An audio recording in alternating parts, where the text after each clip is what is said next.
আপনারা দেখছেন India nursery, আর এটা দেখছেন ভিয়েতনামের কাঁঠাল বা ইচড়। আপনারা ফলনটা দেখতে পাচ্ছেন। গাছের বয়স হচ্ছে 2 বছর।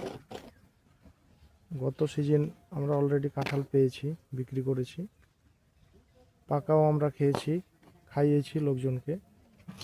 এই গাছের বয়স হচ্ছে 2 বছর, হয়তো এক আধ মাস হয়তো পড়লো, এটা হতে পারে। তো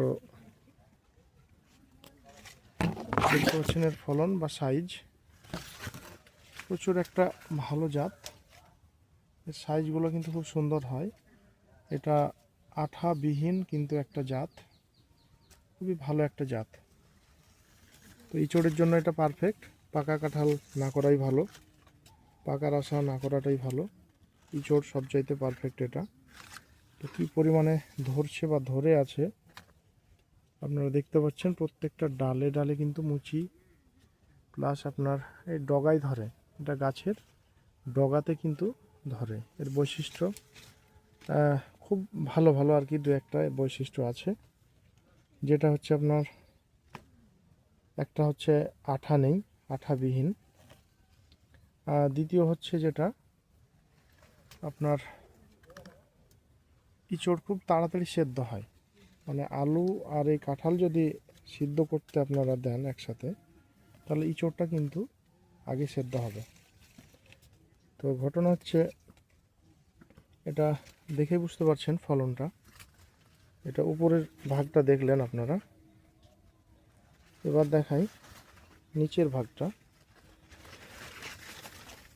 প্রত্যেকটা ডগাতে আপনার এইভাবে কিন্তু কাঁঠাল, মুচি, দেখুন কি অবস্থা। মাটিতে পর্যন্ত আছে, দেখতে পাচ্ছেন। এটা মাটিতে পর্যন্ত ধরে আছে। তো কেউ যদি ইঁচড় চাষ করব বা কাঁঠালের চাষ করব ভাবেন, অবশ্যই ভিয়েতনামের বা আমরা থাইপিঙ্ক বলে থাকি, সেটা আপনারা করবেন। এটা পাতা দেখলে অবশ্যই বুঝতে পারবেন, এর গোল গোল মোটা মোটা পাতা, আর এটা কাচের মতো চকচক করবে এর পাতা। দেখতে পাচ্ছেন পাতাটা কিন্তু খুব সুন্দর।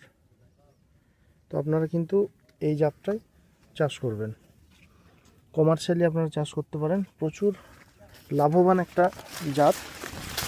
এই পাতাগুলো দেখছেন, এর পাতা কিন্তু এরকমই টলটলে পাতা।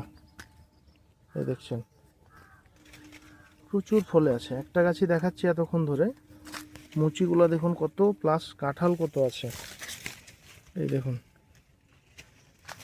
আমরা বাগান থেকে কিছু বিক্রি করেছি অলরেডি, আজকে থেকে 4 দিন আগে। আবার এগুলো অর্ডার হয়ে আছে, 180 টাকা কেজি দরে আমরা বিক্রি করেছি। এই মুচিগুলো দেখুন কতগুলো মুচি আসছে প্রত্যেকটা ডালে ডালে, দেখে আপনারা বুঝতে পারবেন। তো যাই হোক, আপনারা চাষ করলে অবশ্যই যেন ভিয়েতনামের বা থাইপিঙ্ক যেটা আমরা বলি, এটাই কিন্তু আপনারা চাষ করবেন কমার্শিয়ালের জন্য। ওকে বন্ধুরা, ভালো থাকবেন সবাই।